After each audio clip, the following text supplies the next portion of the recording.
daripada kumpulan Halalan Thayyiban.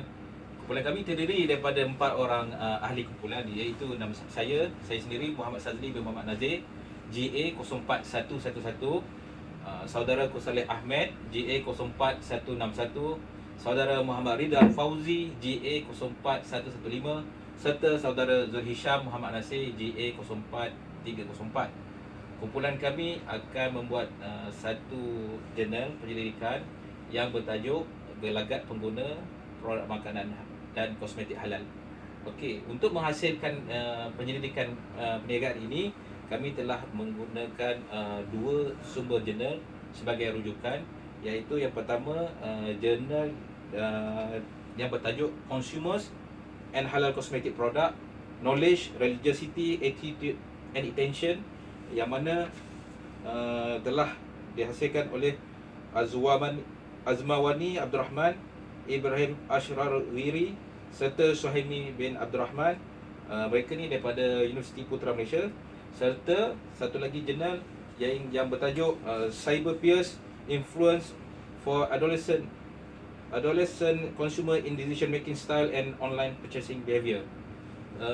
Saya cuba menerangkan bahawa untuk menghasilkan penyelidikan perniagaan ini, kita telah merujuk kepada dua jurnal, yang mana kita menggabungkan tentang jurnal yang pertama serta jurnal yang kedua. Okey, seterusnya. Okey, latar belakang kajian. Berkenaan dengan latar belakang kejadian ni, penyelidikan kita ni bertujuan untuk mengkaji faktor yang mempengaruhi kecenderungan pengguna terhadap pembelian produk makanan dan kosmetik halal. Objektif utama kajian adalah untuk mengenal pasti sama ada faktor pengetahuan amalan ibadah dan pengaruh rakan sebaya mempengaruhi gelagat dan niat pengguna untuk kecenderungan terhadap pembelian produk makanan dan kosmetik halal. Okey, seterusnya penyataan masalah. Saya akan menjemput saudara Kusaleh untuk menerangkan. Terima kasih saudara-saudari. Assalamualaikum warahmatullahi wabarakatuh. Saya akan sampaikan mengenai penyata masalah. Isu masalah yang ingin dikaji dalam penyelidikan ini. Pertama, adakah faktor pengetahuan terhadap produk halal yang mempengaruhi gelagat dan niat pengguna terhadap pembelian produk makanan dan kosmetik halal? Yang pertama. Kedua, adakah faktor hubungan amalan ibadah mempengaruhi gelagat dan niat pengguna terhadap pembelian produk makanan dan kosmetik halal? Dan ketiga, adakah faktor pengaruh rakan sebaya dalam gelagat penggunaan mempengaruhi gelagat dan niat pengguna terhadap pembelian produk makanan dan kosmetik halal? Itu bab penyata masalah. Untuk yang seterusnya, mengenal pasti sama ada faktor pengetahuan mempengaruhi gelagat dan niat pengguna terhadap pembelian produk makanan dan kosmetik halal. Kedua, mengenal pasti sama ada faktor hubungan amalan ibadah mempengaruhi gelagat dan niat pengguna terhadap pembelian produk makanan dan kosmetik halal. Ketiga, mengenal pasti sama ada faktor pengaruh rakan sebaya dalam gelagat penggunaan mempengaruhi gelagat dan niat pengguna terhadap pembelian produk makanan dan kosmetik halal.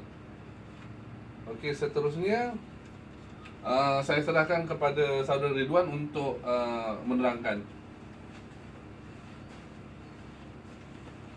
Okey, baik. Seterusnya adalah sorotan literature yang kami ambil daripada jurnal, dan kami telah mengkaji dan mengenal pasti ada 6 isi penting daripada jurnal yang kami buat untuk kajian ini.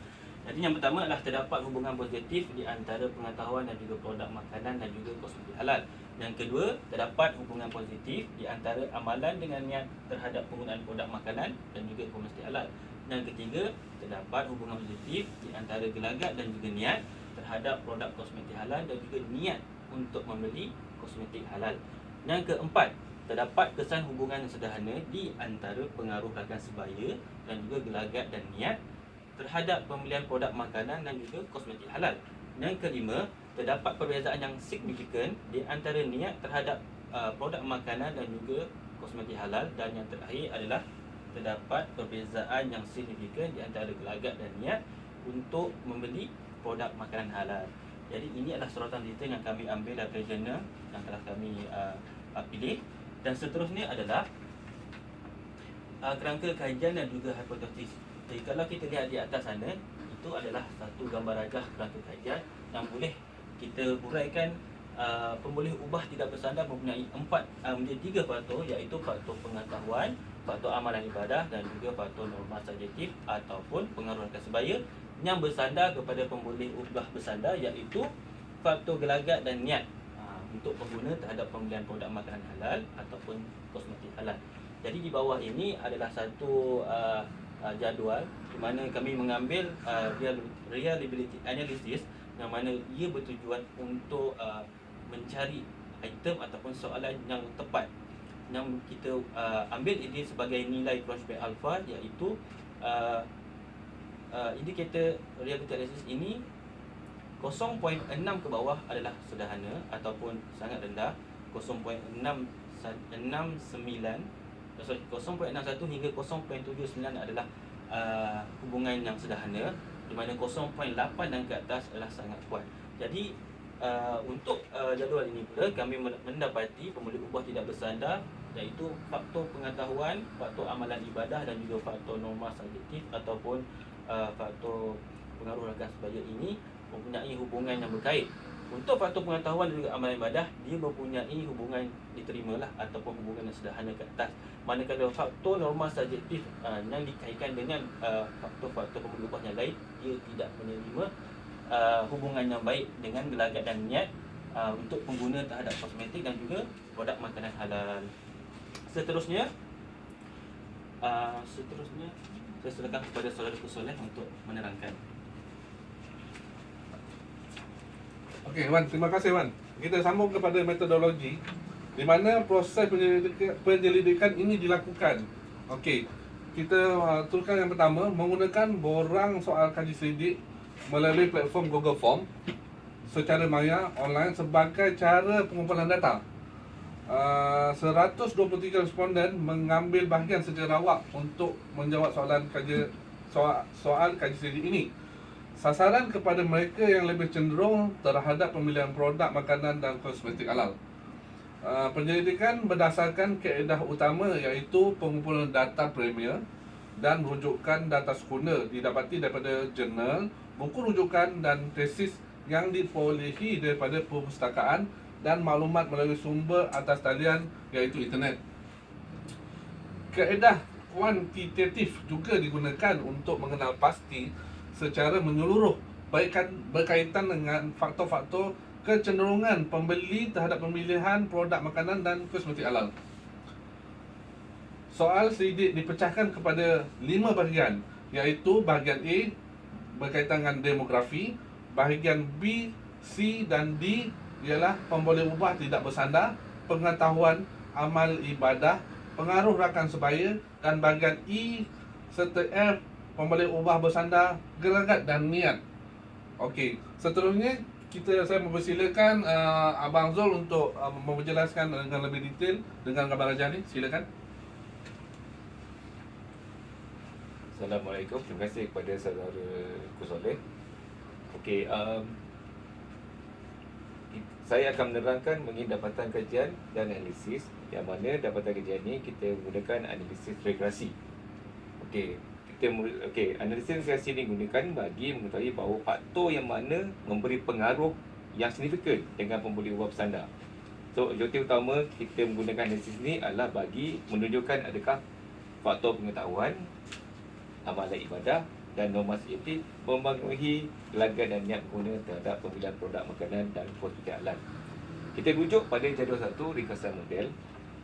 Okey, berdasarkan jadual 1 ini menunjukkan ringkasan model bagi pembeli ubah bersandar dan pembeli ubah tidak bersandar.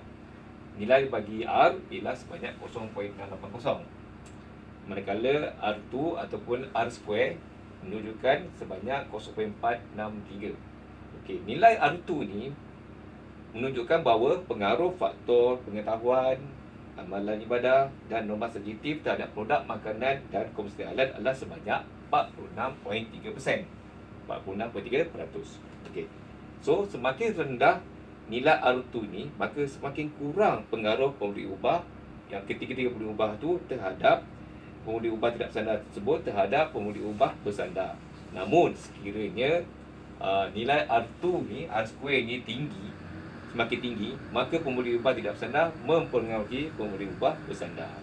Okey, saya rujuk pula pada jadual 2, iaitu jadual ANOVA. Okey, bagi jadual 2 di atas, ianya menunjukkan nilai F sebanyak 34.142. Yang mana ia menyokong signifikan pembuli ubah tidak bersandar tersebut. Oleh itu, secara keseluruhannya, analisis regresi diterima kerana nilai ujian menunjukkan signifikan. Nilai ujian signifikan ni menunjukkan bahawa ianya dalam range 0.00 iaitu kurang daripada 0.05. Okey. Manakala untuk kelulusan jadual 3 pula, kelulusan analisis regresi. Okey. Hasil daripada kajian kami menunjukkan bahawa hubungan amalan ibadah iaitu sebanyak 0.419 merupakan nilai beta yang paling tinggi. Okey. Manakala untuk nilai beta bagi pengetahuan ialah di tempat kedua sebanyak 0.331. Manakala seterusnya untuk yang terendah didapati dari pengaruh rakan sebaya, yang mana ia menunjukkan nilai beta sebanyak 0.034. Okey, kita berteruskan terus kepada pembincangan, yang mana pembincangan ini akan menunjukkan hasil pendidikan yang dilakukan. Okey, seperti mana saya terangkan tadi, dapatan dan hasil kajian kami, kita telah terangkan mengenai nilai beta yang telah diperolehi. Bagi amalan ibadah pula, kita dapati amalan ibadah ini dipraktikkan oleh pengguna itu sendiri, sehingga dia mempengaruhi gelagat dan niat dalam pemilihan produk makanan dan kosmetik halal. Itu sebabnya amalan ibadah ini dia tinggi, dia punya nilai beta. So, balik dengan nilai skor min yang paling tinggi, dia didapati ialah sebanyak 4.14.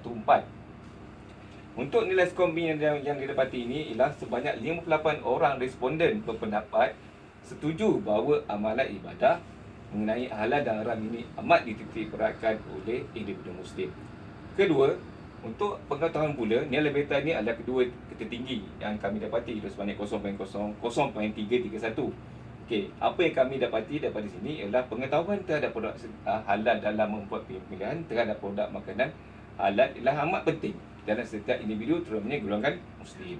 So, nilai skor yang didapati daripada pengetahuan ialah sebanyak 4.29. Okey, 4.29 ini ialah merangkumi sebanyak 49 orang responden berpendapat setuju terhadap soalan yang dikemukakan, iaitu pembeli mempunyai pengetahuan terhadap kepentingan undang-undang Islam serta konsep halal dan haram. Manakala untuk pengaruh rakan sebaya pula, nilai betanya memang terendah sebanyak 0.034. Ianya merupakan pengaruh sosial yang dapat mempengaruhi seorang individu dalam melakukan tingkah laku. Okey, melalui ahli keluarga, orang sekeliling serta orang yang memberi pengaruh kepada mereka dalam membuat pemilihan terhadap pembelian produk makanan halal. Okey, kami dapati daripada analisis kami, nilai skor min yang paling tinggi adalah sebanyak 3.28 saja. Okey, nilai 3.28 ini bila kami menyelidiki secara mendalam, kita dapati 50 orang responden berpendapat setuju bahawa nilai persepsi yang baik amat dititik beratkan melalui pengaruh rakan sebaya. Okey. Selanjutnya. Okey, saya serahkan ini kepada Encik Sazli untuk kesimpulan perbincangan ini. Okey, bagi rumusan penyelidikan, kami dapati bahawa hasil kajian ini dapat membantu penyelidikan pada masa hadapan dari segi kesan pengetahuan dan amalan terhadap sikap pengguna terhadap produk halal. Selain itu, faktor rakan sebaya juga sedikit sebanyak memainkan peranan di dalam mempengaruhi pembelian produk halal kerana semua maklumat yang diterima dari sumber yang diyakini dan dipercayai. Melalui kajian ini juga dapat membuka mata para pengguna agar terus peka terhadap produk makanan dan kosmetik yang dibeli. Rumusan ini juga diharap dapat membantu pihak wajib seperti Halal Development Corporation dan JAKIM dalam menjana idea-idea baru, terutamanya dalam mendidik masyarakat mengenai konsep halal dan thayyiban. Seterusnya, kami mewakili ahli kumpulan mengucapkan terima kasih kepada doktor kerana sudi memberi tunjuk ajar dalam kami menghasilkan penyelidikan ini. Sekian, terima kasih.